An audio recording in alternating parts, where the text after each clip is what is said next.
June 25, 2003, France celebrated the grand opening of Terminal 2E at Charles de Gaulle Airport in Paris. However, an engineering catastrophe would turn jubilation into mourning before its first anniversary. Terminal 2E was part of a projected state-of-the-art four-terminal hub for Air France. It was being built to handle up to 17 planes at once and 10 million passengers a year. Aéroports de Paris, or ADP, the airport authority for the Greater Paris region, in collaboration with Air France, spent almost $1 billion to build the innovative structure, made to show off French engineering skill and panache. It's just a joyous space, and you need a joyous space when you're coming off the transatlantic flight at 7 a.m. and you're going to be in the airport for a few hours waiting for another flight out. The architecture matters. A structure with no interior columns, the futuristic tunnel was admired by many, including travelers and workers who arrived at the terminal on May 23, 2004. 11 months after opening celebrations. Suddenly, several tons of concrete, steel, and glass collapsed as a 98-foot section of Air France's boarding lounge roof fell in. It's very long, but it's also huge in the span. It's nearly 100 feet wide. The concrete on one side slid off the support and fell to the ground. On the other side, the concrete literally flattens the roof of the oval, comes to the floor now, sits on the floor there. Huge amount of concrete. Remember, we are talking 1 foot thick concrete. So that's a lot of weight. That's 60 pounds per square foot. When the heavy concrete roof crashed, it killed 4 people and injured 3 others. The collapse astonished many engineers and designers. Just months before, the terminal had been praised for its technical prowess. How could it fail? Clues lie in the startling design. The roof of the boarding lounge consisted of a concrete vault, pierced with openings to allow light to pass through, and an exterior metallic structure on which the glasswork was fixed. Pillars supported the entire construction.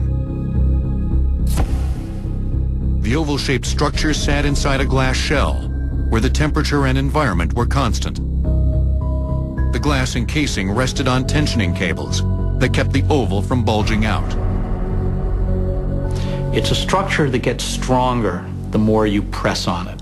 And the classic compression structure that people know about is an egg.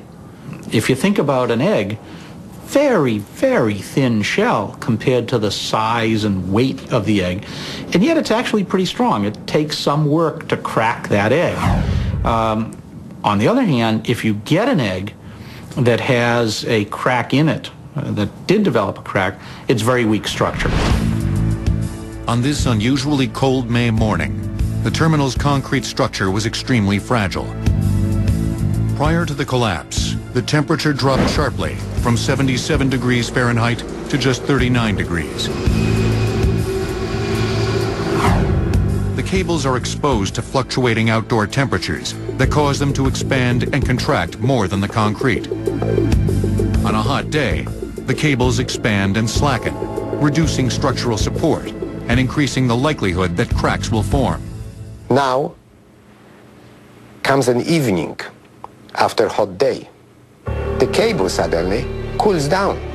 We know that just prior to the collapse there was a massive drop in temperatures. The cable shortens. What happens when the cable shortens?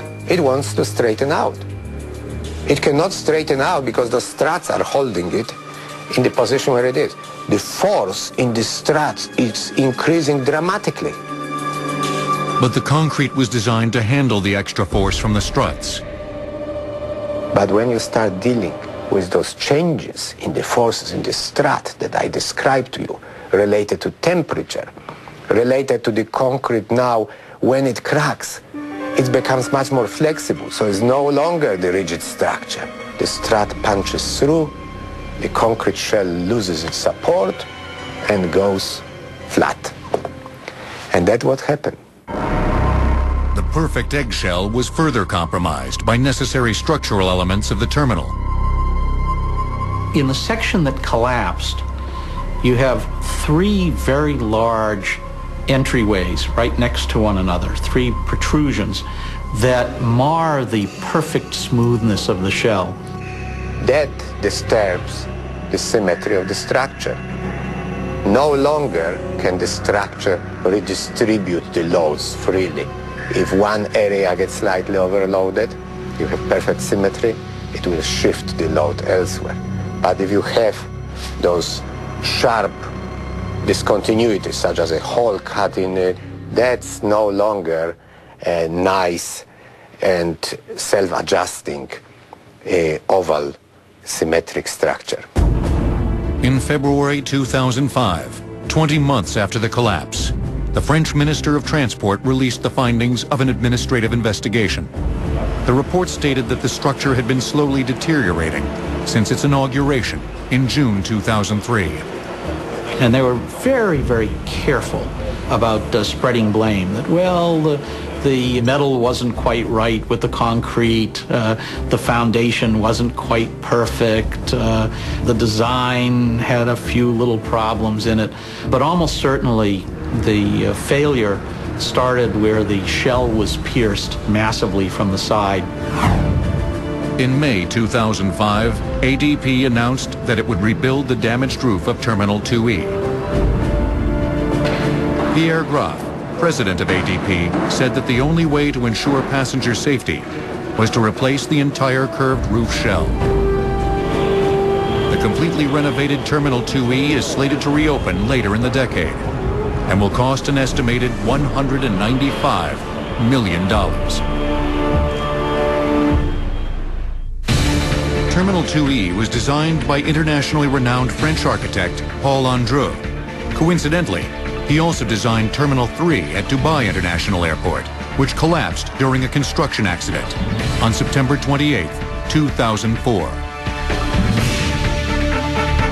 Engineering disasters will return on Modern Marvels.